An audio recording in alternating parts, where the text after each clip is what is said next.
14절에서 16절 저랑 한 절씩 나누어서 읽도록 하시겠습니다. 자, 지금 우리 누가복음만 읽었는데 요거와 병행 본문이란 게 똑같은 내용을 다루고 있는 걸 병행 본문이라고 합니다. 요 오늘 본문과 병행 본문인 마가복음 1장 한번 이거 접어두고 마가복음 1장 43절 45절 한 주간 평안하셨습니까? 그래도 평안하셨다는 말에 이렇게 대답을 확실하게 하셔서 감사드립니다. 그러나 우리가 대부분 보면은 평안하셨던 분도 있지만은 우리의 삶이 공고합니다. 녹록치가 않아요. 특별히 저는 주중에 제가 책상에만 앉아 있는 게 아니잖아요. 저도 가족들 막 환자들 돌보고 또 열심히 막 돈 벌고 치열한 생존 경쟁을 하면서 저도 살아갑니다. 목사지만은. 그렇기 때문에 제가 더더욱 우리 교인들이 지금 얼마나 사는 것도 다 힘들까. 제가 이제 그 전에 그런 얘기 늘 했거든요. 목사를 하면은 일주일에 한 번씩은 택시 운전을 한번 해봐라. 왜냐면 제가 그 전에 야간에 강도사실 해보니까 택시 운전을 일주일에 한두 번 정도 하는 게 우리가 사회가 어떻게 들어가고 교인들이 어떤 삶을 살아갈 것인가 참 잘할 것이다. 이찬수 목사님이 가끔가다 그러신다고 그러더라고요. 그것도 좋고 훌륭한 거예요. 근데 이제 제가 느낀 게 뭐냐면은 그렇게 나가서 하루에 한두 번 하는 거하고 내가 생존 때문에 돈 벌기 위해서 택시기사가 되는 거와 전혀 다른 문제예요. 진짜 교인들의 마음을 느끼기 위해서는 한 번 택시기사가 아니라 실제 택시기사가 돼봐야 돼요. 이게 성육신 정신이라고 말씀드렸죠. 이게 성육신입니다. 인간이 몸을 입으신 게 아니라 인간이 되신 거예요. 제가 지금 그런 상황이라는 게 목사로 한번 경험하게 사는 게 아니라 실제로 저희 가정에 돈이 필요해서 돈을 벌기 위해서 제가 일을 하는 거란 말이에요. 그러니까 치열해요. 돈 벌기 위해서. 그러다 보니까 우리 교인들도 얼마나 먹고 살아나고 힘이 들까. 그 아까운 돈 헌금 내는 것도 참 감사하죠. 여러분 헌금 내는 거 얼마나 사실은 저게인지 몰라요. 그렇게 힘들게 버는 것들. 그렇게 이제 저도 살다 보니까 주일 아침이 탁 돼서 강단에 딱 쓰면은 여러분들 얼굴 보면 굉장히 안쓰러워요. 여러분 얼굴 딱 보거든요. 얼마나 다들 힘들게 살아왔을까. 그래서 이제 마음에 드는 게 이렇게 힘들고 어렵게 살아온 우리 교우들에게 좀 이렇게 힘이 되는 메시지를 전하고 싶은 마음이 늘 있어요. 근데 제가 늘 강해설교잖아요. 강해설교는 내가 하고 싶은 주제가 아니라 그러니까 성경에 따라서 그날 있는 주제를 얘기하는 거예요. 하나님 주권을 믿고. 그래서 제가 마음에 어떤 때는 우리 교인이 힘들면 좀 더 막 이렇게 위로를 주고 좀 힘을 줄 수 있는 그런 메시지를 주면 좋을 것 같지만 제가 그걸 억누르고 절제하고 그냥 강의 순서대로 말씀을 전합니다. 그걸 왜 그러냐? 하나님의 주권을 믿습니다. 그리고 근본적인 우리가 삶 가운데 일어나는 여러 가지 우리의 문제들 있잖아요. 그거 다 해결하고 싶어요. 주일날 올 때마다 그런 기도의 응답을 듣고 싶어요. 말씀을 통해서 듣고 싶어요. 근원적으로는 말씀에 천착하게 되면은 당장은 아니다 하더라도 그게 해결돼요. 제가 주중에 막 치열하게 막 그렇게 막 일하다가 가장 평안할 때가 언제냐. 제가 이제 토요일만은 주중에 말씀 준비 조금씩 기도를 하는데 토요일은 전적으로 하루를 말씀 준비하고 연구하고 기도하는데 다 보냅니다. 토요일날 너무 좋아요. 그러니까 막 저도 사람이라 막 치고받고 막 하다 보면 잠깐 부스럭부스럭할 때가 있어요. 근데 저는 설교하기 위해서 말씀 연구하기 전에 또 말씀을 제가 막 이렇게 보는 거란 말이에요. 막 깊이 빠져들어가요. 그렇게 되면은 내가 주중에 하나님께 간구하고 기도했던 것들 응답은 당장 되진 않았는데 말씀에 막 천착해서 들어가다 보면은 마음이 평안해져요. 내일 안식일 주일 주님께서 또 이렇게 말씀을 통해 가지고 나에게 위로를 주시는구나. 지금 당장 내 문제가 해결되지는 않았지만 그럼에도 불구하고 이 말씀을 통해서 주님의 약속을 다시 한번 생각하니 감사하고 위로가 되는 거야. 힘이 돼요. 제가 주일날 나올 때마다 여러분 힘 없이 매가리 없이 나온 적 있습니까? 제가 토요일마다 밤새는 적이 많아요. 주중에 바빠다 보니까. 그럼에도 불구하고 이제 팔팔거리는 게 토요일날 말씀에 천착하면서 막 힘을 얻어요, 일단은. 그래서 근본적인 거는 말씀에 천착해 들어가는 게 당장 문제 해결에 대한 직접적으로 말씀이 아니다 하더라도 이게 근원적으로는 장기적으로 볼 때는 우리의 모든 문제를 해결해 주는 것이다. 이런 걸 느끼고 제 강단에 섭니다. 그래서 이제 우리의 마음은 그래요. 우리 교회 나와서 오늘 예배드리면서 나의 현실적인 문제, 그게 해결됐으면 건강의 문제, 재정의 문제, 또 여러 가지 진로의 문제, 우리가 살아가다 보면 다양한 여러 가지 문제거리들이 있어요. 그걸 다 해결받고 싶어요. 특히 교회 처음에 나오는 사람들은 그런 마음이 강해요. 뭐 하나님께서 때로는 그런 현실적인 문제들을 해결해 주시기도 합니다. 그러나 항상 그렇지가 않아요. 그래서 우리의 마음이 신앙생활하는 기쁨과 즐거움과 의미가 나타나지 않을 때가 많아요. 왜냐, 그런 건 신앙생활하면서 막 그런 현실적인 문제가 해결돼야지만, 내가 신앙생활하는 게 너무 기쁘고 즐겁다, 이런 게 느끼는데 그런 것이 없을 때 우리 마음이 답답하고 내가 신앙생활하는 것이 무엇이냐 무의미해질 때가 있단 말이에요. 무기력해지고. 이게 우리만 그런 게 아니라 인간의 본성이 그래요. 예수님 당시에도 늘 예수님께 왔던 사람들은 현실적인 문제를 해결받기 위해서 우리가 늘 강조했던 거지만 예수님께 몰려왔어요.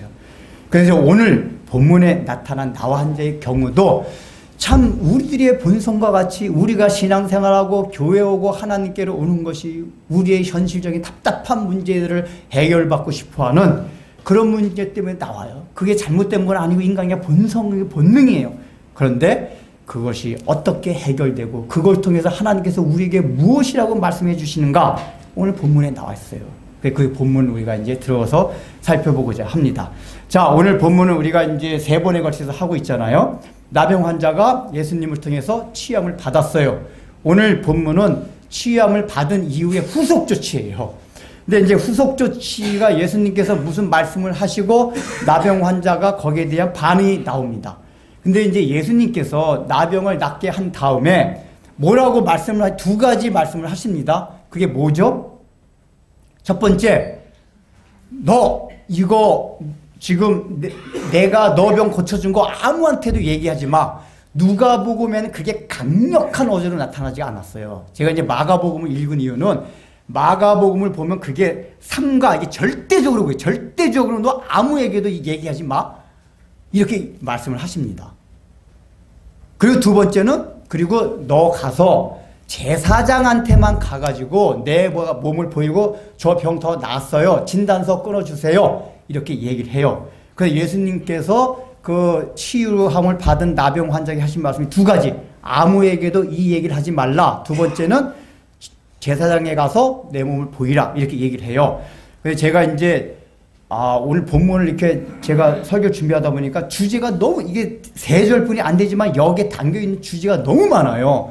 그래서 마음 같아서는 한 7번 정도 나눠서 하고 싶은데, 안 그래도 지금 이 본문 가지고 이제 3번 나눠서 하잖아요. 보통 목사님이 한 번에 하는 거를 거기다 7번 더 나눠서 하면 누가 보면 제가 은퇴할 때까지 누가 못 끝낼 것 같아서 그러면 안 되겠다 싶어가지고, 왜냐하면 여러 주제를 얘기하다 보면 여러분들이 막 혼란스러울까, 가능한 이제는 제가 원포인트 한 본문에 1가지 주제만 얘기하려고 하는데, 어쨌든 말씀을 제가 이렇게 연구하다 보면 너무 많은 주제가 나와서 이거 어떻게 할까, 이거 또 나눠서 할까 하는데, 그래도 이제 오늘은 제가 이제 3번째니까 마지막으로 하려고 그러는데, 여러 가지 주제가 나오는데 여러분들이 그래 연결고리 제가 말씀을 드릴 테니까 목사님 갑자기 이 얘기도 왜 갑자기 건너뛰지 이렇게 생각하지 마세요. 미리 말씀을 드립니다. 주제가, 그래서 제가 오늘 소그룹에 나는 여기 저 자료에다가 결론 및 적용을 7가지로 했어요. 보통은 결론 및 적용은 2-3가지로만 하면 되는데, 왜냐하면 주제가 그만큼 많아서 그 주제별로 제가 결론 및 적용에 문제를 줬거든요. 그러니까 그렇게 아시고, 좀 더 리더분들도 이 성경 소그룹 나눌 때 다 하실 필요는 없고, 말씀을 들으면서 여러분이 이렇게 이제 각자 하나님께서 어떤 감동 주시는 대로 이렇게 취사 선택해서 소그룹 때 나누시면 됩니다. 자, 일단 그래서 이제 2가지 말씀하셨단 말이에요. 그러면 이제 먼저 제사장에 가서 몸을 보이라. 제가 오늘 이게 주제 빼버렸어요. 이것까지 얘기하면 안 되니까. 그 6가지, 7가지는 아무에게도 얘기하지 말라는 그 말씀만 가지고 지금 한 6-7가지 주제가 있는 거고, 내 몸을 제사장에 보이라, 요거 이제 뺐는데 간략하게만 말씀을 드리면 뭐냐면은, 예수님이 원래 문둥병 환자를 고쳐주실 때 손을 붙잡으셨다 그랬단 말이에요. 이게 율법에 어긋나는 거예요. 원래 부정한 거 손대지 말라고 했거든요. 그러니까 율법에 어긋나는 걸 통해서 그 사람을 고쳐줬는데 제사장에 가서 몸을 보이라 하는 것도 율법의 말씀이에요. 그러니까 예수님이 이걸 뭘 보여주시려고 하면은 내가 율법을 폐하러 온 게 아니라 완성하러 왔노라. 치유하기 위해서 이런 과정이 필요하다. 이걸 알려주시기 위함이고, 두 번째는 우리가 지난 시간에 계속했지만은 이 나병 환자는 육체의 질병뿐만 아니라 더 큰 게 뭔지 알겠죠? 정서적인 질병, 사회적인 무관심, 거절에 대한 두려움, 즉 정서적인 병, 영적인 병이 더 깊단 말이에요. 근데 예수님께서는 그 제사장에 가서 몸을 보인다는 얘기는 공적인 진단서를 끊는 거예요. 야, 나 이제 제사장에 가서 의사 병원 가가지고 이렇게 딱 낫다는 거 받았어? 그래서 사회생활을 잘할 수 있도록 하는 게 제사장에 가서 몸을 보이는 거예요. 이 얘기는 뭐냐? 예수님께서 어떤 사람의 육체를 질병을 치유해 줄 때는 육체의 질병만이 목적이 아니라 전인적인 치유다 그 얘기예요. 전인적인 치유. 그래서 우리가 성경을 늘 볼 때 예수님이 어떤 육체 질병을 고쳐주시면 그것만의 관점이나 초점이나 목적이 있는 게 아니라 전인적인 치유를 위해서 그 사건을 보여주신 것이다. 이 정도로 생각하시고 여기 넘어갑니다. 그냥 넘어갑니다. 자, 그러면 이제 나머지 명령 두 번째 말씀이 뭐죠? 아무에게도 얘기하지 말라. 이렇게 말씀을 하셨어요. 자, 우리는 이 말씀을 들으면서 이게 이해가 됩니까? 우리 입장을 바꿔서 우리들이 이런 상황을 맞이했다고 합시다. 예를 들면 제가 이제 목사잖아요. 근데 막 설교만 하면 너무 많은 사람들이 은혜를 받아. 목사님 은혜 너무 많이 받았어요. 거기다가 제가 막 안수만 하고 막 안수도 안 하고 기도만 하면 막 병이 다 낫네. 그 목사님, 야 이거 막 가가지고 사람한테 말해가지고 우리 위에 사람 좀 막 끌어모아야겠어요. 그때 제 마음이 어떻겠어요? 아 그래줘라. 우리가 사람이니까 다 그럴 것 같아요. 저도 그럴 것 같아요. 여러분도 은혜 받았다고 제 기분이 좋을까 안 좋을까요? 여러분 제가 하도 그런 얘기를 하니까 유 목사님 기분 안 좋을 거 아니에요. 저도 기분 좋아요. 좋은데 일단 딱 경계하는 거예요. 가끔가다 전화 오는 사람이 있거든요. 많지는 않은데 설교? 목사님 이런 소리 처음 들었어요. 기분 좋아요. 그래서 목사님 이런 설교 막 퍼트게 해야죠. 거기서 조심을 해요. 그러니까 우리는 일단 본성적으로 어떤 마음이 드냐면은 내가 은혜를 끼치고 많은 영향력을 끼치고 그러면 더 신이 나가지고 막 그러면 확장시키고 해요. 저뿐만 아니라 우리 교회 여기 2부에 밑에 이제 리더들 있잖아요. 소그룹 인도하신 분들. 리더들도 각자 성경 공부를 인도하신 분들이기 때문에 그 조언들이 그 소그룹에서 은혜를 받으면 신이 나요. 인간적으로 당연한 거예요. 그래서 마음으로 말은 하지 않아도 이거 좀 잠깐 가서 사람들한테 얘기해. 그 방 가면 너무 은혜스러워. 너무 새로워. 그래서 잠깐 반응을 확장하고 싶어 해요. 이게 우리 인간의 본성이에요. 근데 예수님은 그런 인간의 본성이 아니라 전혀 완전히 다른 방법을 취해요. 어떻게 했죠? 다른 사람에게 얘기하지 말라. 누가복음은 그게 강력하게 안 나타나는데 마가복음은 절대 얘기하지 말라 그래요. 이걸 왜 절대로 얘기하지 말라 그래요? 근데 예수님께 그렇게 말씀하세요. 그래서 우리는 이제 이 예수님의 태도, 그 다음에 예수님의 태도에 대해서 나환자의 태도가 나오는데 이 예수님의 태도와 나환자의 태도를 통해서 오늘 우리에게 주시고자 하는 메시지를 나누고자 합니다. 우리가 예수님을 통해서 메시지를 배우고자 하는 건 뭐냐면은 제가 이제 여러 번 강조했는데 예수님은 하나님이시다라는 건 신성만을 딱 생각하면 교훈받을 게 없어요. 왜냐? 예수님 하나님이시니까. 우리가 아니니까 당연히 이렇게 하셨겠지라고 생각하는데 그래서 예수님이 인성이 필요하신 거란 말이에요. 예수님이 이 땅에 오신 거는 예수님이 인간의 몸을 입으신 게 아니라 뭐다? 인간이 되셨다. 이게 성육신이에요. 그 의미가 뭐라고 그랬죠? 초월에 계신 우리가 느끼기 힘든 그 하나님을 직접적으로 느끼게 하시기 위해서는 직접 인간이 되셔야만 했어요. 네, 그거 느끼게 할 뿐만 아니라 우리는 하나님이라면 어떻게 우리가 하나님께 달할 수가 있어? 하나님의 성품을 어떻게 닮을 수가 있어? 라고 생각할 수가 있는데 예수님이 인성을 입고 이 땅에 오셨기 때문에 하나님의 성품을 닮아갈 수 있는 가능성을 주신 거예요. 우리한테. 봐라. 내가 사람의 몸으로 인간이 돼서 이렇게 했으니까 너희들도 이걸 따라와라 그 얘기예요. 그러니까 우리가 이런 본문을 읽을 때마다 늘 예수님이 이렇게 하셨으니까 하나님이시니까 당연히 그랬지라고만 생각하면 안 되고 예수님이 이렇게 하셨으니까 이거에서 어떤 우리가 메시지와 교훈을 발견할 것인가 그걸 생각해야 된다 그 얘기예요. 예수님은 일단은 인기에 영합하지 않으셨어요. 인기에. 예수님이 태도할 때. 우리 다 인기에 영합하잖아요. 우리가 얼마나 제가 늘 강조하잖아요. 이 죄 가운데 가장 무서운 죄가 자아존중, 자존심. 이게 늘 인기에 영합하려고 하는 것들. 재물이나 여자나 이런 건 아주 가볍게 넘기는 성인 같은 사람이라 할지라도 그 자기를 존중하고 자기 명예를 생각하고 자기가 인기에 올라가는 것만은 다 사람들이 좋아하고 거기에 그거에 다 넘어져요. 근데 지금 예수님의 이 말씀에서 첫 번째 생각한 건 예수님은 전혀 인기에 영합하지 않으셨다 그 얘기예요. 인기에 영합하지 않았다.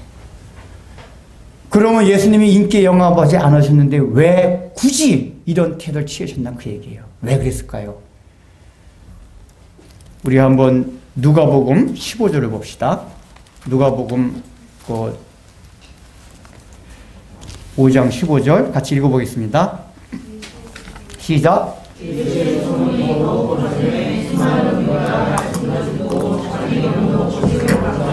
모여 오되 예수는 그 다음에 뭐죠? 예수는 물러가사.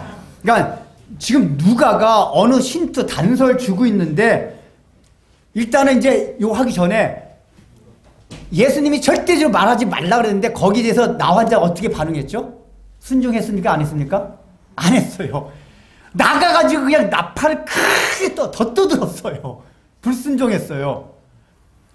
그래서 안 그래도 예수님 소문이 어느 정도 퍼져 있었는데 예수님 소문이 더 많이 났어요.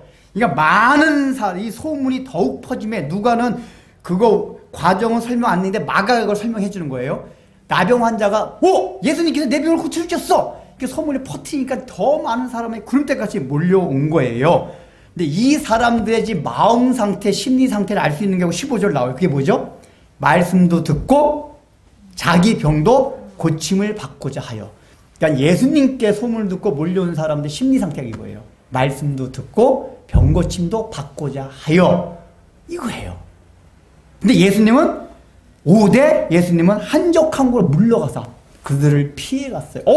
너희들이 많이 왔냐? 알았다. 이제부터 내가 설교를 더 은혜스럽게 할게. 더 많은 병자를 고쳐줄게. 이게 아니라 많은 사람들이 몰려오니까 예수님은 피해 가셨어요. 그렇다면 예수님 이게 싫어하셨다는 얘기입니다. 왜 싫어하셨냐? 그래서 내가 몰려올까봐 얘기하지 말라고 온 거야. 그런 거란 말이에요. 그래서 얘기하지 말란 거야. 그러면 얘기하지 말란 이유가 뭐죠? 이 사람들의 마음 상태가 지금 어떤지 알아? 나한테 많은 사람이 왔는데 말씀도 듣고 자기 병도 고치고자 해서 여기 나왔어. 자, 그러면 여러분 우리 일단 생각할 때 말씀을 듣고자 하는 건 괜찮아 보이죠? 근데 이 사람은 또 뭐가 있죠?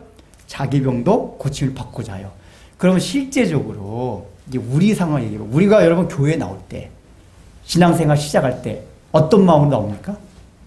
제가 서두에서 말씀 듣듯이 우리가 교회 나오거나 신앙생활 시작할 때는 우리의 현실적인 삶이 너무 힘들어서 일단 종교로 하는데 한번 관심을 가져보고 신이 있다면 이렇게 하나님한테 관심을 가져봐요.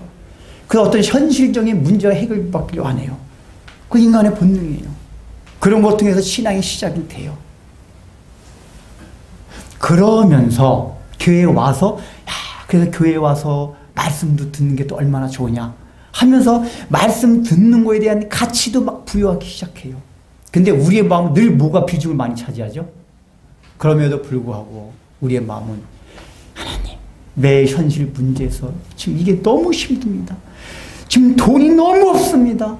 제 건강을 잃어가고 있습니다. 인간관계가 지금 파괴되고 있습니다. 내 진로 문제가 오리무중입니다. 답답합니다. 직장도 안 열어주시고 결혼도 안 열어주시고 답답해 미치겠습니다. 여러 가지 문제거리들이 있어요. 그러면 우리는 적어도 교회 다니기 시작하면 말씀을 이렇게 받고자 하는 마음도 있지만 실제적으로 우리의 마음의 많은 부분을 차지하는 것들은 뭐죠? 현실적인, 여기서 병 고친다는 것이 바꿔서 말하면 현실적인 문제들을 해결받고자 이거란 말이에요. 이 마음들이 우리 마음들 많이 차지해요. 여러분 그게 많지 않습니까? 솔직히 말하면 다 우리가 그래요. 그러니까 여기 사람도 그런 거예요. 말씀도 듣지만 자기 병도 고침을 받고자 해요. 그런데 예수님은 그거를 싫어하셨다 그 얘기예요. 너 지금 너가 이 나 환자 보고 너가 지금 가서 막 나팔 불고 소문을 내게 되면은 사람들이 다 나를 어떻게 알고 쫓아와. 야 예수께로만 가면 병이 무슨 병인지 다 낫는데 하고서 몰려올까봐 지금 예수님은 걱정이 되신 거예요. 그래서 말씀하지 말라 그런 거예요.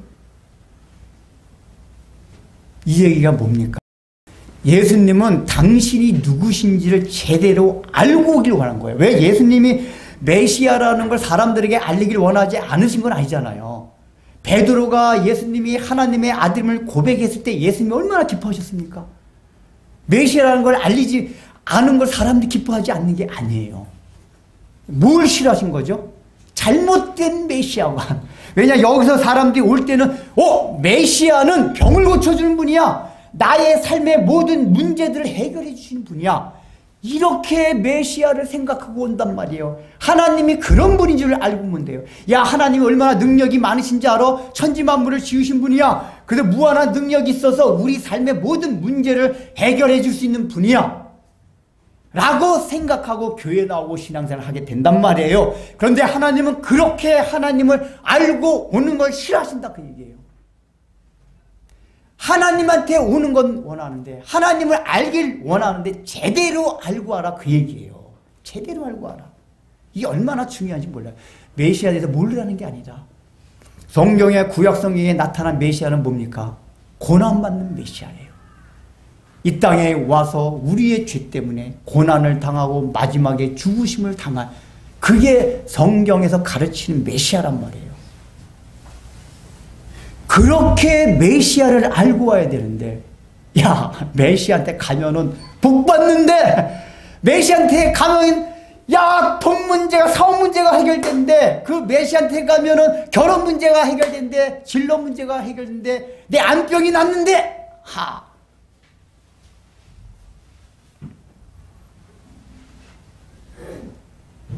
예수님이 그런 질병까지 고쳐주니까 그런 능력이 있는 분 있잖아요. 그런데 나를 그런 존재로 알지 말라 그 얘기예요. 나를 그런 줄 알지 말라. 나는 고난받고 죽기. 이건 제자들한테 내놓이 말씀하셨잖아요.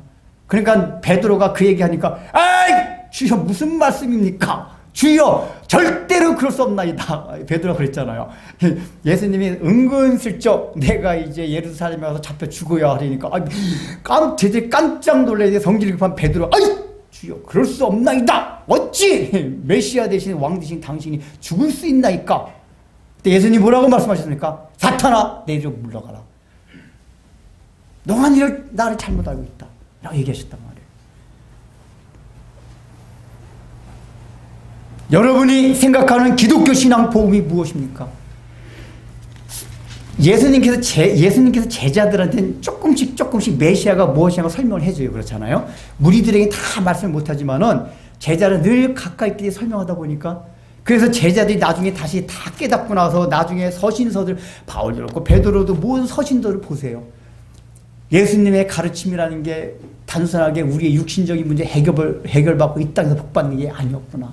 산상수훈을 보세요. 산상수훈이 어디 이 땅에서 복받는 게 있어요? 원수를 사랑하고 내 오른뺨을 맞으면 왼뺨을 돌려대고 이러한 예수님의 말씀을 통해서 하나님의 나라가 원리가 무엇이고 우리가 예수 믿는 걸 통해서 예수님의 제자가 되고 하나님의 자녀가 되어서 추구해야 될 것이 무엇인지를 제자들이 나중에 깨닫게 된 거란 말이에요. 오늘날 우리도 마찬가지예요. 우리가 신앙생활하는 목적이 무엇입니까? 여러분들 왜 교회에 나옵니까? 단순하게 현실적인 문제가 해결되기 위해서 하나님이 그걸 안 해주신다는 얘기 아니에요. 이거 나 환자같이 해주실 때가 있어요. 특히 초신자들이 초신자가 기도 열심히 하면 하나님께 잘해주십니다. 그 경험하신 분들 있죠? 초신자들이 기도 안 하면 꽝이고, 그래도 하나님 계신다면, 그래, 간절 한번 해보세요. 그때 초신자 때 기도응답이 진짜 잘 됩니다. 요구하는 기도응답 잘 돼요. 그래서, 진짜 하나님이란 분이 살아계시는구나.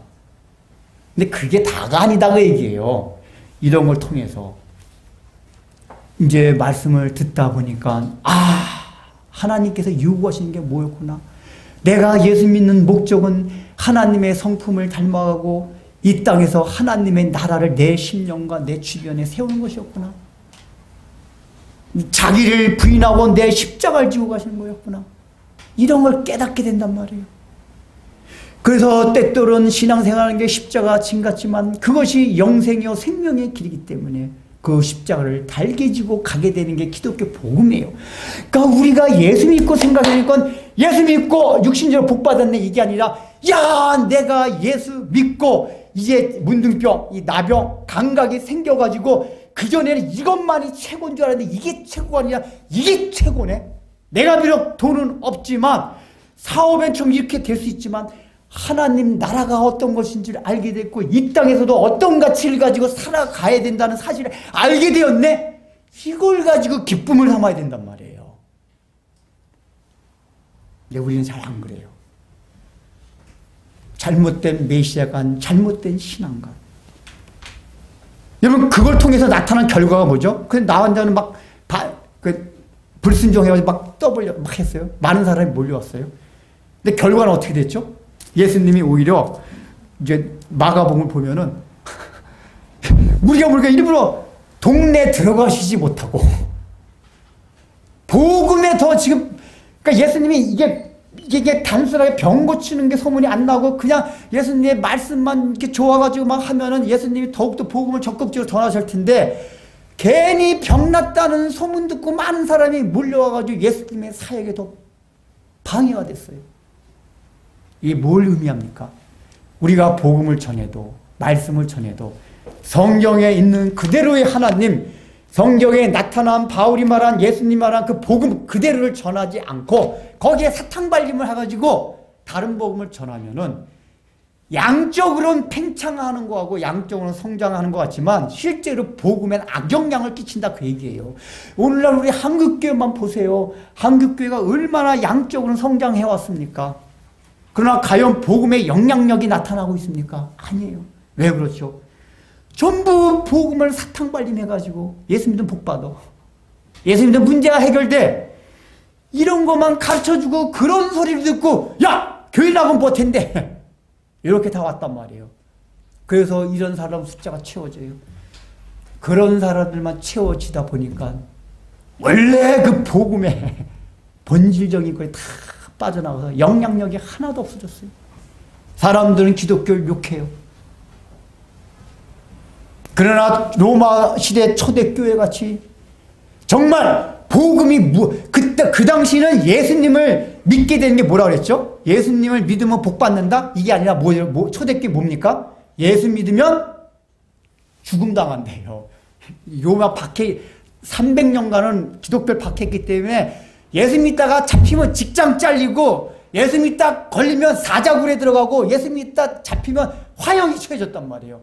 그 예수를 믿는다는 얘기는 죽음을 각오하고 믿는 거예요. 이 땅에서 잘 되는 게 아니라. 근데 그때만큼 인류 역사 가운데 기독교 역사 가운데 복음의 영향이 가장 왕성할 때가 없었어요. 얼마나 복음의 영향이 왕성했습니까? 로마 제국의 사람이 박해를 해도 끊임없이 죽어가면서도 찬양하면서 죽어가고 그리고 자기네들은 방탕 타락해서 살아가는데 로마 제국 가정들이 다 무너졌어요. 다 간음하고 막 지멋대로 성적으로 방탕해가지고. 근데 로마 제국이 그냥 기독교 가정들을 보면 바람을 안 피니까 건실해요. 그래서 생각이 있는 사람들은 야, 저 사람들 욕했지만 어떻게 저 사람들은 저렇게 가정적으로 적히라고 그걸 통해서 로마 토대가 저기 돼간단 말이에요. 그래서 그런 걸 보면서 오히려 선한 영향력이 끼쳐져서 한 사람 두 사람씩 복음에 이제 영향을 받기 시작한 거예요. 복음을 전하는 건 굉장히 중요하지만 잘못된 복음, 왜곡된 복음, 변질된 복음을 전하게 되면 그 결과는 오히려 복음의 덕, 역효과를 나타낸다. 우리가 그걸 명심하고 성경이 말하는 복음이 무엇인지를, 하나님이 우리에게 요구하는 것이 무엇인지를 우리가 명심하고 있어야 돼요. 그래서 저는 말씀을 올바로 해석하기 위해서 힘써야 되고, 여러분들도 그 주신 말씀을 가지고 그대로 살기 위해서 힘을 써야 돼요.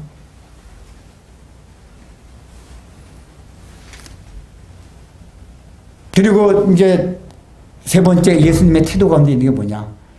예수님은 여기 하나님의 주권을 늘 인정한 거예요. 우리가 인간적으로 생각할 때는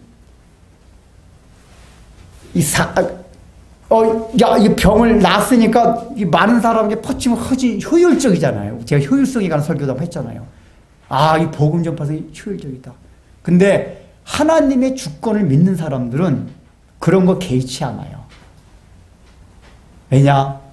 우리가 늘 강조하잖아요. 개혁주의가 뭐죠? 하나님의 주권이 중심, 핵심 주제예요.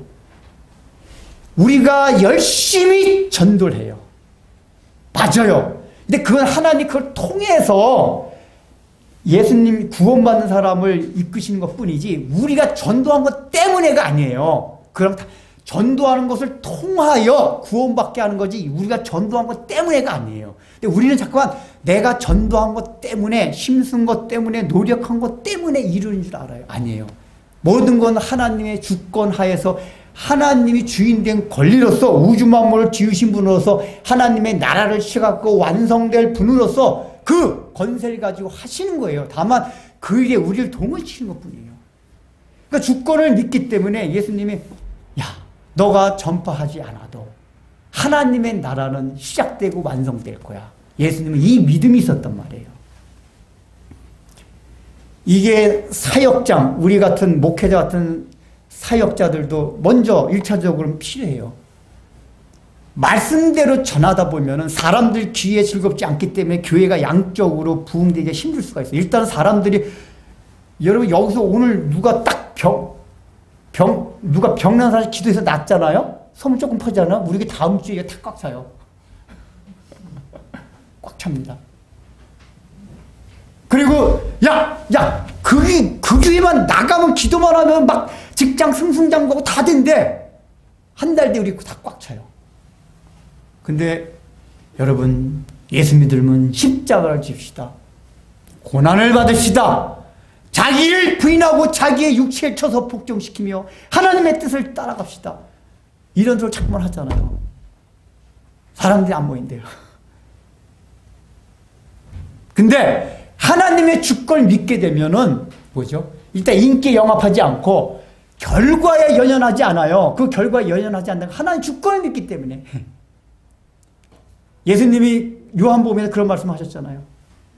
누구든지 하나님께서 사랑하고 하나님께서 난 자는 다 내게로 보낼 것이요. 이미 예수님을 하나님의 주권을 믿고 있었어요.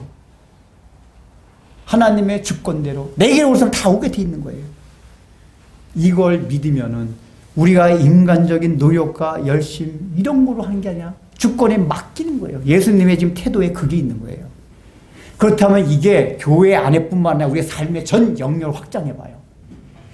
우리가 예수를 믿어서 우리 삶에 어떤 기쁨과 즐거움 맛볼 수 있는 건 뭐죠? 그런 능력이 나타나는 거. 조금 전에 말씀드렸듯이 사업도 잘 되고 이런 거예요.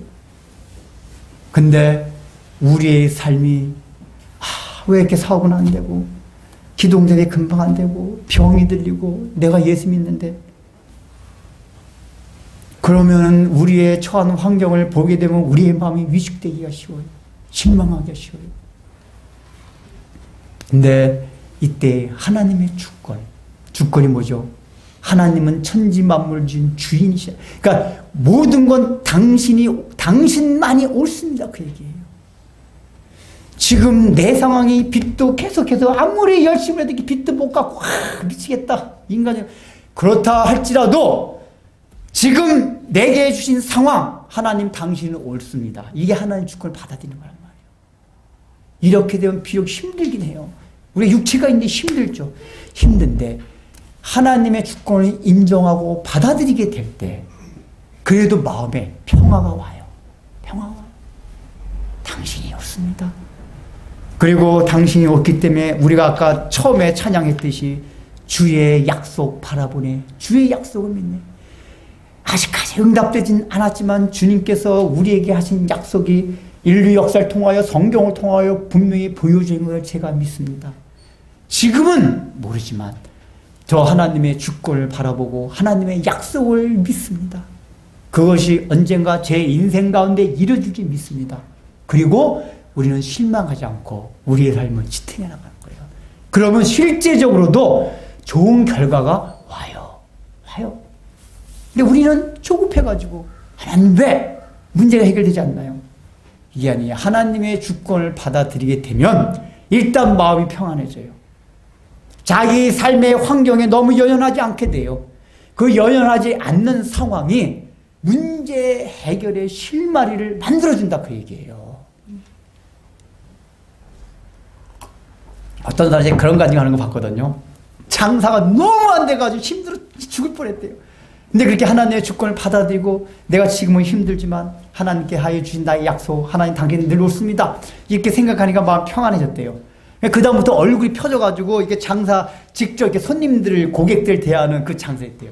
그러니까 얼굴이 펴지니까 늘 고객이 올 때마다 안녕하세요 막 활기차게. 여러분 가게 갈 때 식당이나 가게 갔을 때 이렇게 종업원이나 사람들 안녕하세요 막 밝게 그런 식당을 가고 싶으니까 번둥반둥 얼굴 막 침울해가지고 이런 식당 가고 있습니까?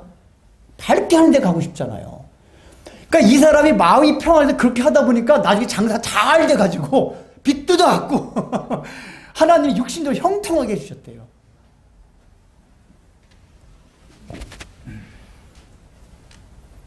근데 우리가 그게 하나님의 주권을 받는 게 필요하다 그 얘기예요. 그럼 마음이 평안해지면 물론 생로병사는 어떤 경우든지 하나님께 우리에게 주신 철칙이긴 하지만은 그럼에도 불구하고 마음이 평안해지면은 육신의 질병도 잘 극복되며 하갈 수가 있어요. 이게. 그래서 예수님의 태도 가운데 우리가 생각해야 할 뭐라고 그랬죠? 인기에 영합하면 안 된다. 야, 막 인기를 얻을수록 어떻게 돼요? 예수님이 한적한 곳으로 가셨어요. 한적한 곳으로. 그러니까 야, 은혜를 너무나 많이 받는다. 그럴 때는 더 많은 사람 몰려서 내 설교를 들으라 할 게 아니라 어디로 가야 돼요? 기도방으로 와야 돼요. 한적한 곳으로. 그래서 예수님께 기도를 가셨어요. 근데 우리는 은혜를 받는다면 신나가지고 더 하고 싶어요. 막 신난다. 이게 잘못된 게 아니라 인간의 본성이 그래요. 예수님이 안 그러셨단 말이에요. 신나라 하는 게 아니라 피해서 한적한 곳으로 가서 마가복음 한적한 곳으로만 가셨다 그랬는데 누가복음에는 그 한적한 곳으로 가서 뭘 하셨나 이 얘기 나와요. 뭐라고 그랬죠? 기도하셨더라. 누가복음이 기도를 강조합니다. 기도하셨어요. 이게 교회 안에서뿐만 아니라 밖에서도 마찬가지예요. 우리의 삶에 있어서 여러분들이 하고 있는 일은 넓은 의미에서 다 사역이에요. 성경적인 관점에서 무슨 일이든 사역이에요. 근데 잘 될 때가 있잖아요. 뭔가 막 너무 잘 돼 보던 게. 그럼 어떻습니까? 신나요. 신이 납니다. 그런데 신날 때 우리 어떻게 해야죠? 스탑! 스탑하라는 게 사업, 장사, 직장을 그만두라는 얘기가 아니라 신나는 내 마음을 스탑! 시켜야 된다 그 얘기예요. 스탑 시켜 어디로 가야 돼요? 한적한 곳으로. 한적한 곳은 뭐예요? 신나지 않냐. 그래서 오늘 제가 제목을 잠시 뭐라고 정했습니까? 주제가 여러 가지가 많기 때문에 한 주제를 안 하고 통틀어서 잠시 가던 길을 서서 이렇게 있잖아요. 이 전체적으로 내용을 돌아보면서 마지막에 결론 예수님께서 돌아봐야 된다 그 얘기예요. 돌아봐야 돼요. 야, 내가 이 신나는 거 예수님께 막 지금 하늘이 너무 잘 되는데 이때 조심하고 그때 한적한 곳에 기도해야 돼요. 그 다음에 네 번째 예수님의 태도가 뭐냐? 예수님은 늘 하나님의 영광만을 구한 거예요. 인기에 영합하지 않았더니 다른 말로 말하면 하나님의 영광을 구해. 하나님의 영광만을 구했어요. 그 영광을 구한다는 얘기가 뭐냐? 우리 영광을 구한다면 어떻게 되죠? 어떤 사역을 하는 걸 생각하잖아요. 그러니까 하나님의 영광을 구하면 여기서 많은 사람이 몰려왔을 때 인기 영합은 아니다더라도 그 일을 위해서 설교를 더 많이 하고 많은 병자를 고치고 해야 돼요. 근데 지금 예수님은 한적한 곳으로 와서 뭘 하셨죠? 기도를 하셨어요. 이거는 외적으로 아무 일도 안 하고 있는 거예요. 아무 일도 안 하고 있어요. 근데 기도하면서 예수님이 뭘 하셨을까요? 여러분, 기도의 요소가 뭡니까? 이방 종교가 말하는 기도의 가장 중요한 요소는 신에게 간구하는 거예요. 요청하는 거예요. 이방 종교의 모든 특징은 신에게 간구예요. 근데 성경적인 기도의 가장 중요한 본질은 뭐냐면 대화예요. 대화. 그러니까 대화 나누다가 어떤 요구도 할 수가 있잖아요. 그러니까 간구나 요구는 그 대화의 일부분이고 본질적인 요소는 대화예요. 하나님과 대화하는 거. 그러니까 지금 하나님은 영이시고 우리 육신을 입었기 때문에 실제로 물리적인 음성으로 대화할 수가 없어요. 근데 하나님이 기도라는 이 수단을 통해서 하나님과 대화하게 만드신 거란 말이에요. 예수님은 복음서를 읽어보면 기도 생활을 즐기셨어요. 물론 요구도 있었어요. 감난산 마지막 십자가에 돌아가시는 감난산 기도 때 같이 할 수만 있으면 이 잔을 내게서 떠나가게 하옵소서라는 간구도 있었지만은 복음서 전체를 보면 예수님은 바쁘고 힘들고 많은 사역 가운데서 늘 어떤 걸 굉장히 중요시 여겼냐. 늘 새벽 일찍 일어나서 한적한 것 기도하시는 거. 그걸 즐기셨다고 얘기해요. 즐기신 건 뭐죠? 기도하는 게 막 하나님 뭐 이거 이뤄줘서 이게 아니라 그 기도를 통해서 하나님과 대화하는 걸 즐기셨다. 이걸 다른 말로 말하면 뭐죠? 하나님을 즐거워했다 그 얘기예요. 다시 한번 대소인을 묻는다. 첫 번째 문항이 뭡니까? 시작. 인생의 제일 되는 목적이 무엇이뇨? 거기에 대한 답. 시작. 하나님을 영화롭게 하고 영원히. 그렇지. 하나님을 영광스럽게 하고 그분을 영원토록 어떻게 하는 것이다? 즐거워하는 것이다. 제가 이거 몇 번 얘기했잖아. 그분의 일을 즐거워하는 것이다가 아니에요. 그분이 목적. 여러분, 음준이를 즐거워하라? 이해되세요? 이게 무슨 말이에요? 하나님을 즐거워하래요. 이게 뭐죠?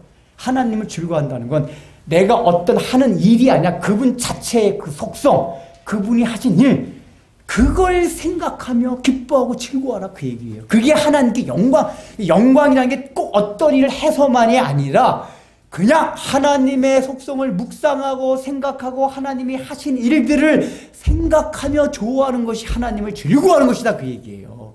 예수님이 기도하시면 늘 그런 거예요. 이미 영원 전부터 삼위일체 하나님과에 있어서 약속들이 있었잖아요. 성부 하나님이 계획하시고 성자 아들 예수님께 내가 내려가서 아버지의 뜻을 실행하겠나이다. 이 약속들 생각하면서 삼위 하나님 안에 있었던 그 약속들 생각하며 그거 생각하고 기뻐하시고 즐거워하시고 그래서 태어난 찬송이 내 기도하는 그 시간 가장 즐겁다. 그럼 기도하는 게 즐겁습니까? 기도가 그래서 즐거운 거란 말이에요. 하나님의 영광을 생각하고 하나님을 즐거워하는 거. 하나님을 좀 즐거워하세요. 내 존재의 의미를 하나님을 즐거워하는 데서 찾아보세요. 그렇게 기도의 자리로 나가고. 자, 그러면 이제 우리 두 번째 나환자의 태도를 통해서 뭘 살펴보고자 합니다. 자, 나환자가 불순종했죠? 예수님 강력하게 요청했으면 불순종했어요. 왜 불순종했을까요? 첫 번째 뭘까요? 이제 입장을 늘 나로 바꿔보라 그랬죠. 내가 이런 일 당했다 가정해봐요. 여러분들 같으면은 예수님께서 평생 앓고 왔던 나병을 탁 고쳐주셨어요. 일단 마음이 어떻겠죠? 엄청난 기쁨과 감격, 발짝발짝 뛸 거예요. 너무 감사해. 막 기쁨, 즐거움 막. 그러면 어떻게 하죠? 막 나 병 났어. 예수님이 고쳐주셨어. 이렇게 하고 싶을까? 안 하고 싶을까요? 당연히 하고 싶죠. 자, 첫 번째는 구원의 감격, 기쁨. 이게 주체할 수 없기 때문에 나가서 전파할 수밖에 없어요. 이건 선한 의도예요. 좋은 의도예요. 예수님께 너무 감사하잖아요. 근데 예수님이 참 미우시게도 참 이게 원망스럽게도 꼭 원망스럽게도 아니 그게 이게 쉽게 말하면 오늘날 우리식으로 표현하면 뭐죠? 내가 구원받아보니까 너무 기쁘고 좋아요. 야, 예수 믿으니까 이렇게 좋다. 그래서 막 전도하자. 당연히 해야 되잖아요. 우리가 전도해야 되잖아요. 근데 전도하지 마. 예수님이 쉽게 말하면 오늘날 식으로 설명 이렇게 말한 거라. 야, 전도하지 마. 전도하지 마. 아까 뭐라 그랬죠? 잘못된 복음으로는 안 하는 게 더 낫다 그 얘기예요. 제대로 된 복음은 확실히 전해야 되는데 잘못되고 왜곡되고 변질된 복음은 전도하면 안 된다 그 얘기예요. 근데 어쨌든 간에 이걸 나병 환자 알아들 리가 없죠. 일단은 구원의 관계에 넘쳤어요. 넘쳐가지고 막 했겠죠. 자, 두 번째는 뭡니까? 그래서 이제 제가 이 설교 자료에 여기는 올리지 않았는데 내용이 너무 많아서 이거 꼭 하고 싶은데 여기서 보여주고자 첫 번째가 의미가 뭐냐면은 사실은 이 환자가 지금 나병을 받았다는 건 영적으로 말하면 구원을 받았다는 거예요. 근데 우리의 신앙생활이라는 게 구원을 받은 감격, 기쁨 이게 다가 아니란 얘기예요.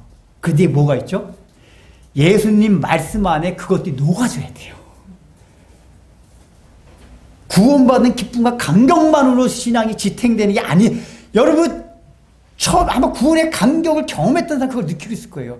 분명히 예수 처음 믿을 때 막 감격, 기쁨, 첫사랑 그게 있었어요. 근데 어느 날부터 몰라요.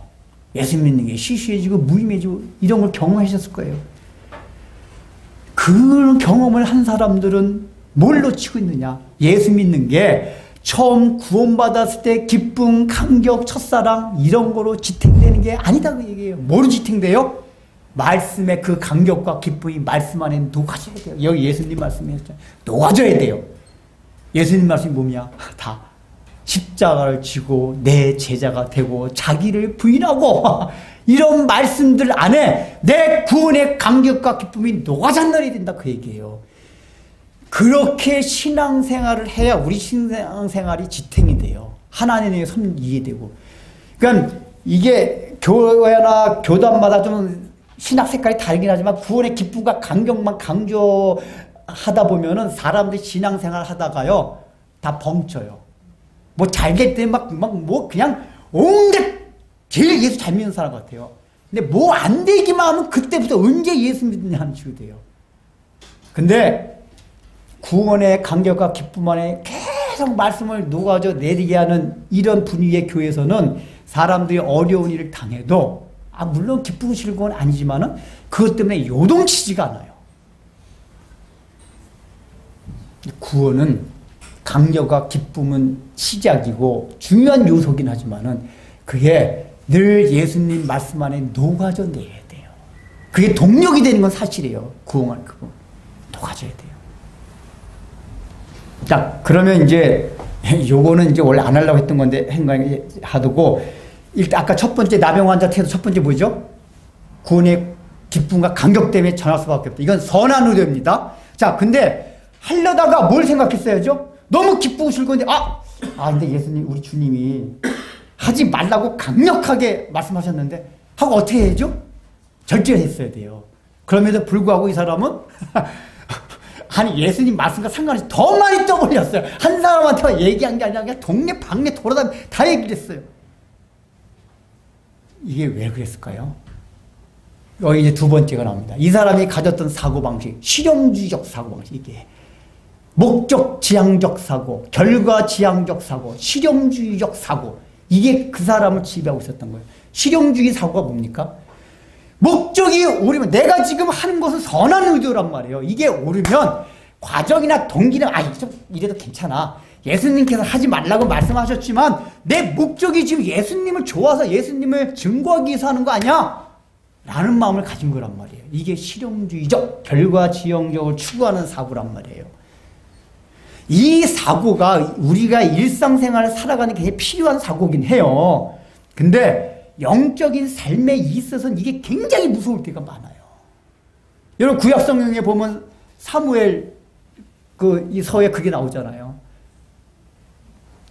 우사가 블레셋에서 진짜 이스라엘의 법궤가 돌아옵니다. 돌아와요. 그러니까 이스라엘 백성이 얼마나 기뻤는지 몰라요.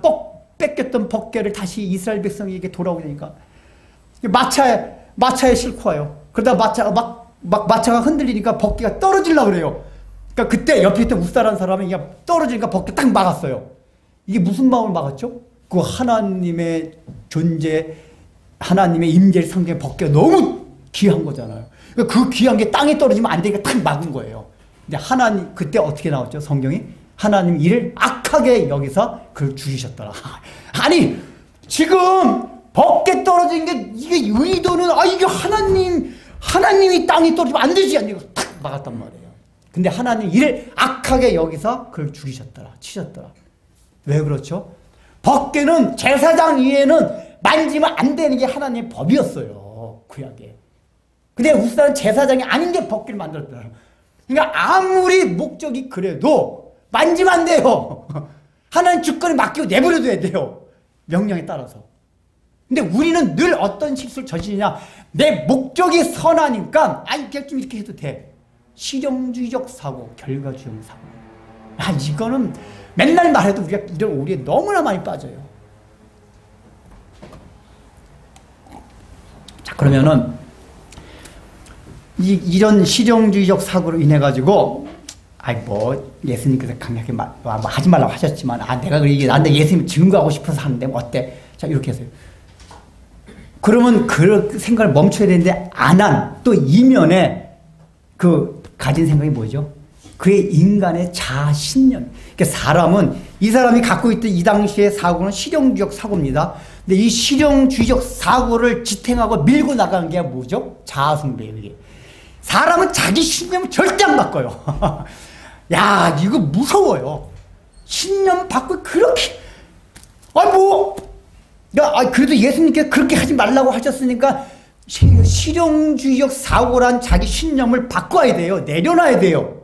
근데 안 바꿔요. 안 바꿔요. 자기 신념을 그렇게 내려놓기 싫어요. 인간에게 얼마나 완악한지 자기 생각, 자기 신념 안 내려놔요. 이 참 힘들어요. 예수님께서 이렇게 말씀하셨음에도 불구하고 그 자기 신념을 안 내려놔요. 이게 결정적으로 또한 예수님의 말씀을 불순종하게 만든 거예요. 이 자기 신념이라는 거 우리가 설교할 때 많이 했잖아요. 뭡니까? 자아숭배가 가장 극적으로 드러난 게 자기 신념화예요. 그래서 사람들 보세요. 이게 진앙적인 부분일 뿐만 아니라 정치적으로 어떤 문제인지 자기 신념을 굽히는 법이 없어요. 사람들. 항상 자기가 옳아요. 무서워요. 무서워. 이게 다 자아숭배가 여러 가지 형태로 나타나는데 자아숭배의 가장 극적으로 나타난 게 자신념이에요. 자신념. 무서워요. 이렇게 신앙생활에서 참 변화 안 돼요. 변화되기 너무 힘들어요.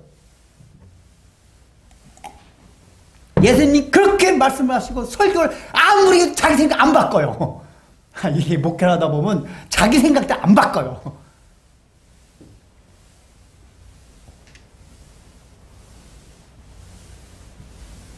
때때로 은혜 주실 때 말씀이 그랬었구나. 그 은혜 주신 걸 딱 붙들고 생각을 내려놔야 되는데 그럼에도 불구하고 제 생각, 내 생각, 자기 숭배. 그러니까 여기 다 인간의 모든 죄악들이 다 이렇게 들어있는 거예요. 이거로 인해서 예수님 말씀을 불순종했습니다. 근데 그에 대한 결과는 조금 전에 말씀드렸듯이 예수님이 더 불편하게 됐어요. 원래 복음을 정상적으로 전해야 되는데 얘 막 피해 다니죠. 복음의 역효과가 나타났어요. 우리 교회가 늘 추구하는 것도 복음을 바르게 전하자. 여러분들 전도할 때 처음부터 예수님 복 받는다 이런 얘기 하지 마세요. 복 받는 얘기 맞아요. 복이 뭔지 설명해 줘야 돼요. 팔복! 이거 맞으면 이거 되는 게 복이다. 때려가지고 한 대 맞으면 나는 5대 때려가 눕히는 게 복이 아니란 말이야. 그러니까 우리 예수 믿는 부모는 똑같은 게 맞고 들어오면 그래서 성질 낸다면서요. 야, 이 병신 새끼야, 너 맞고 들어오냐? 아빠가 치욕이 다 될 테니까 때리고 와. 미친 지랄을 떨어요, 지랄을. 예수 믿는 사람들 지랄이에요, 그게. 예수님이 언제 그런 말씀을 하셨어요? 그냥 우리 세상의 원리대로 하려고 그래요. 복은 남한테 지는 게 복이에요. 우리 이기는 게 복이라고 생각했어요. 때로는 우리의 건강이 좋고 모든 상황이 잘 되고 사업도 잘 되고 뭐 승승장구 따닥 이거 블라블라블라 등등등등 이게 복이 아니라 이래도 불구하고 저래도 불구하고 내가 하나님의 자녀가 되었기 때문에 그 하나님의 자녀가 되었던 그 존재 자체에서 기쁨과 즐거움을 가지고 나를 쳐서 복종시며 자기를 부인하며 주님을 따라가는 그것으로 내 신앙의 목표를 삼고 내 존재의 의미를 삼고 내 삶의 기쁨의 원천을 삼는 그것, 이것이 예수님께서 요구하신 거죠. 그 복음을 그렇게 전하지만 우리도 그렇게 살면 안 되고, 잘못된 복음을 가지고 그 메시아가를 대하고 신앙생활 해도 안 되고, 그렇게 전해도 안 돼요. 그렇게 전해가지고, 근데 뭐 어차피 우리 교회는 그런 일들이 많이 일어나지 않아서 그렇게 전할 수도 없을 거야. 야, 우리 교회 와봐. 우리 교회 오면은, 우리 교회 오면 있잖아. 직장들 다 되고 뭐 다 돼. 아니, 제가 그런 얘기 들은 적도 있어요. 그중에 어느 사람 전들도, 야, 우리 교회 나오면 이상하게 직장도 잘 들어가고 막 그런다. 그 어떤 사람이 그게 나갔대요. 아니, 저는 여러분들이 직장도 잘 되고 승승장구 사업도 잘 되고 결혼도 다 그렇게 기도해요. 병도 낫길 기도합니다. 기도해요. 기도하는데 제가 성경을 깊이 연구하면 연구할수록 그렇게 해가지고 잘 되는 게 하나님 뜻이 아니다 그 얘기예요. 이거 꼭 말씀드려야 돼요. 그걸 때 알고 하라. 알고. 이거를 아는 거, 알고 받아들이는 거가 모르는 건 천지차이예요.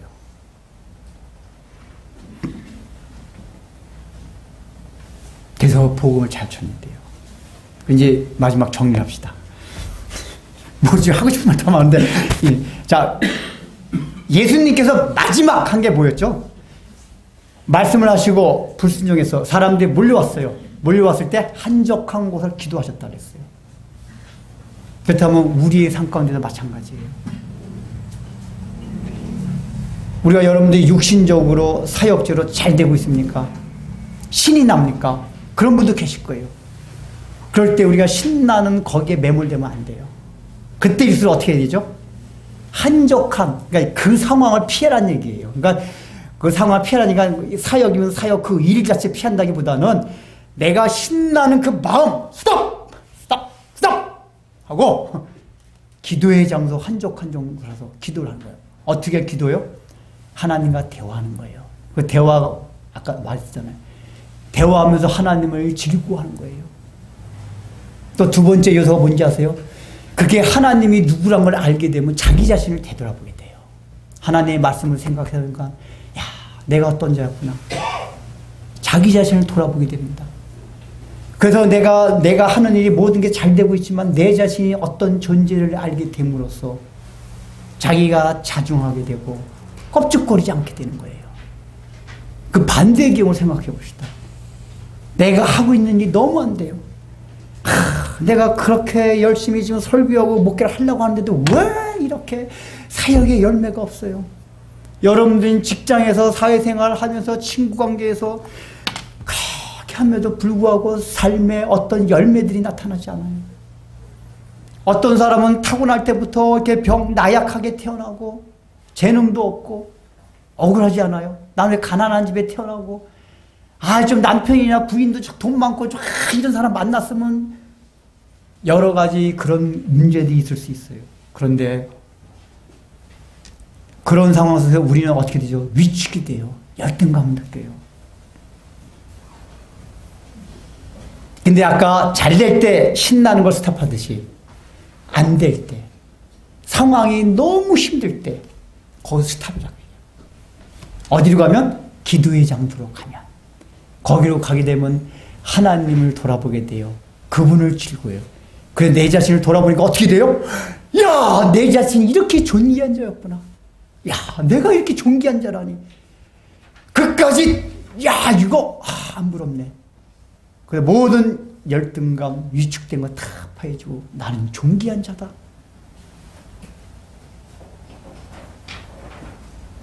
이렇게 된단 말이에요. 여러분 각자 직업의 영역에도 마찬가지예요. 사람들은 다 이렇게 사회적으로도 좋은 평가를 받는 직업을 가지면 뭐 성격적 의식이지 않더라도 자부심을 갖고 사자 들어간 직업들 막 그러잖아요. 그리고 교회에서도 그런 걸 강조해요. 이게 제가 여러 번 얘기한 거지만 교회에서 늘 강조하는 게 뭐 실용주의적 사고, 목적지향적이 되다 보면 야 하나님의 영광을 위해서는 다 우리가 사회적으로도 영향력 있는 위치, 대통령, 사장 다 돼야 돼. 돈도 많이 벌어야 돼. 야 사장이 전도하는 거가 말단 종업을 전도하는 거 차이가 그 차이가 있지. 양적으로만 차이 있어요. 사장이 전도하면 사장이니까 할 수 없이 들어요. 말단 종업을 전도하면 진짜 그 사람의 감동을 줘야지만 예수 믿어요. 근데 우리는 그런 식으로 설교를 들어왔어요. 우리 어릴 때 예수 믿는 사람이 공부 잘해야지 하나님께 영광을 드러낸다.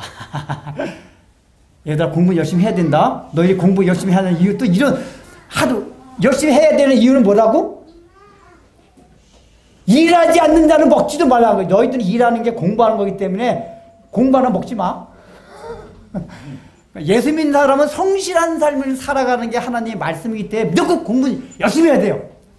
잘하든 못하든 결과는 하나님께 열심히 해서 못하면 감사하게 받아들이고 잘하면 그것도 감사하게 받아들여요. 열심히 해야 돼. 최선을 다해서 아 내가 그때 조금만 열심히 했을까 이게 이런 후회가 없게끔 최선을 다해 살고 여러분들 돈을 버는 것도 최선을 다해서 돈을 벌고 직장생활하고 사업을 열심히 하십시오.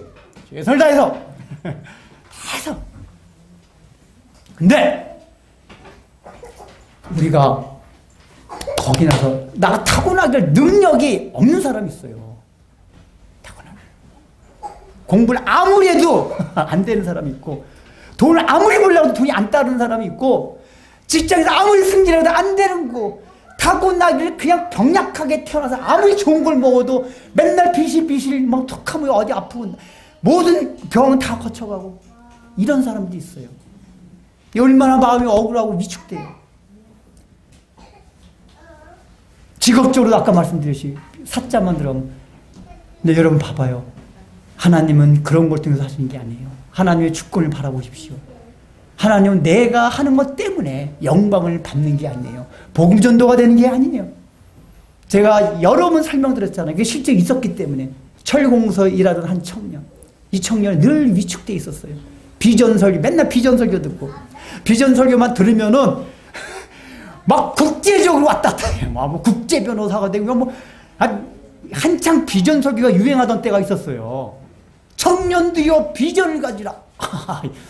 비전을 가지고 왠지 모르게 막 국제적으로 놀아야 되고 막 사자들한 격해서 많은 목사 목사 선교사는 아니더라도 의사 뭐 교사 사자 이런 사람을 많이 대하는 직업 이러면 얼마나 복음 전하기가 좋냐. 제가 그런데 그 사람들만 복음 전하기 좋아하는 게 다른 사자 직업이 있어요. 미용사 택시기사 이발사 이 사람 많이들 만나요. 근데 이 사람 왜 강조 안 해요? 웃겨요. 그래서 얼마나 많은 사람만 하는데 그러면 그것도 사자 직업이에요. 택시기사, 미용사, 이발사도. 제가 택시기사를 해보니까 얼마나 복음 전달하기 좋아하는지 몰라요. 우리나라 기사들이 불친절 조금만 친절하면 기사님 예수 믿으면 이렇습니다. 제가 목사 하는 말을 안 듣는데 기사님 하는 말을 듣겠습니다.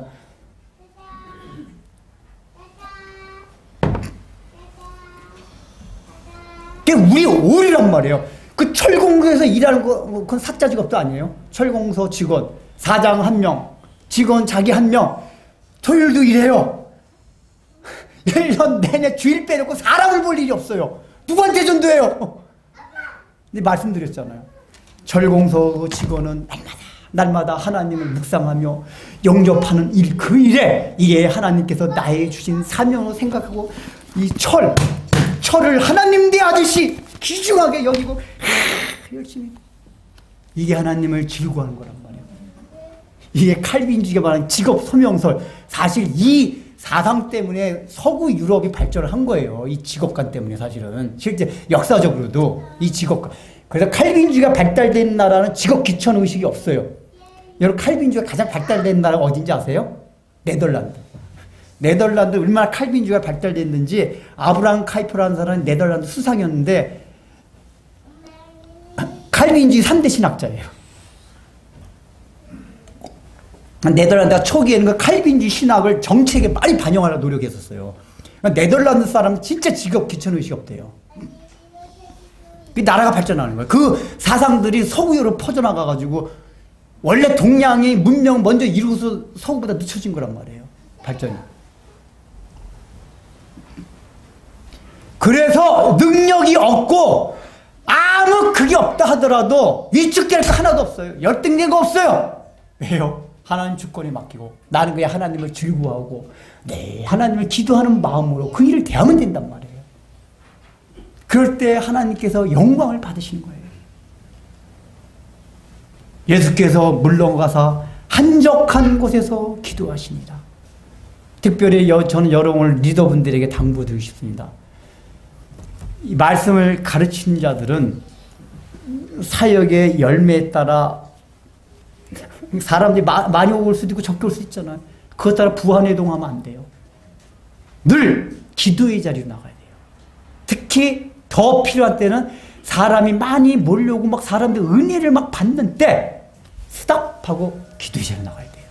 여러분 육신적으로 잘 될 때가 있죠. 잘 되는 사람도 있어요. 그때 신나는데 매몰되는 게 아니라 기도의 자리로 나가십시오. 하나님과 대화하십시오.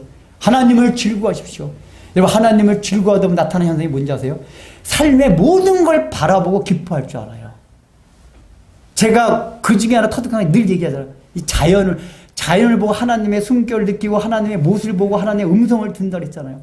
저는 스트레스를 받으면 자연을 무조건 나가요. 그래서 하나님의 걸 다 느껴요. 그러니까 저는 자연에 가서 하나님을 즐거워해요.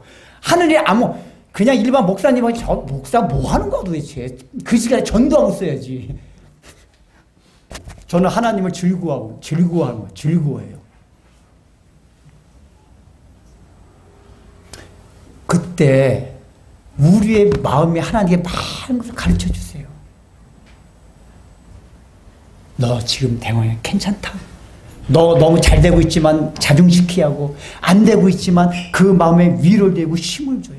그 하나님을 즐거워할 때 그 내 존재의 의미와 기쁨의 원천을 거기서 찾는 거예요. 내가 어떤 일을 하는 데서 결과물에서 여러분 우리가 사역적으로도 아니고 남자들이 그런 거 많이 느낀대잖아요. 인생 한 60, 70 돼가지고 해놓은 게 아무것도 없으면 내가 해놓은 게 뭐냐? 이래서 우울증에 빠진대요. 우리는 그게 내가 해놓은 거에 따라 내 존재 의미가 바뀌지 않아요. 내 존재 의미 자체 그냥 하나님의 자녀예요. 하나님을 보고 즐거워함으로써 내 존재 의미를 우리가 부여받고 기쁨의 원천을 삼는 거란 말이에요. 내가 무엇을 하고 이룩하고 이게 아니에요. 아니란 말이에요. 남자분들 저도 해놓은 게 아무것도 없어 생각해보면. 교회도 그렇고 가정도 맨날 내가 먹여 산 게 집사람이 먹여 살리고 진짜 이게 누가 들으면 참 세상 말로 하면 남자들 모든 결혼할 때 처제가 돈을 더 처제래 뭐지? 재수씨 이 남자를 그런 얘기도 안 해요. 자존심 상해서.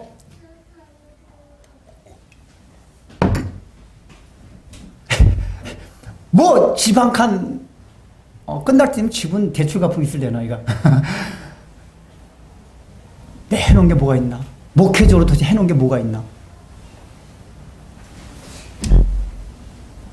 아무것도 없는 것 같지만 모든 것을 다 잃었습니다. 왜요? 하나님께서 하신 거기 때문에. 하나님께서 하신 거기 때문에. 저 큰 교회 목사님들이 다 하신 일이 곧 내가 한 거예요. 여러분 이게 지금 시간과 생략을 하는데 나는 작지만 큰 교회에서 많은 사람이 영향력을 미치고 있는 그런 목사님들 계세요. 실제 좋은 영향력. 그분들 하신 일이 제가 한 일이에요. 제가. 여러분들 이 마음가짐으로 신앙생활하고 삶을 영위에다 나오면 우리 삶이 비록 어렵고 혹시나 힘들다 할지라도 하나님께서 주신 위로와 능력이 우리의 삶을 덧입게 함으로써 우리가 삶을 평안하게 힘있게 살아나갈 수 있게 될 것입니다. 우리의 삶의 주인 되어 주셔서 우리의 삶을 책임지고 인도하고 보호해 주시는 하나님이신 줄로 믿습니다. 우리 모두 우리가 하나님의 자녀된 하나님의 백성 된 자리를 감사하고 기뻐하며 당신들께 헌금 드리오니 은혜를 더하여 주시옵소서. 예수님의 이름으로 기도드렸사옵나이다. 아멘. 이제는 우리 주 예수 그리스도의 은혜와 하나님의 사랑하심과 성령의 말씀으로 역사해 주심이 우리의 모든 삶의 자리에서 하나님의 주권을 인정하며 우리의 인생이 기쁠 때나 혹은 우리의 인생이 곤고할 때나 우리의 가던 길을 잠시 멈추어 서서 하나님의 은혜만을 바라며 하나님의 뜻만을 구하기로 작정하고 머리 숙인 진리의 빛 교회 성도님들의 삶과 신앙 위에 이제로부터 영원토록 함께 있을지어다. 아멘.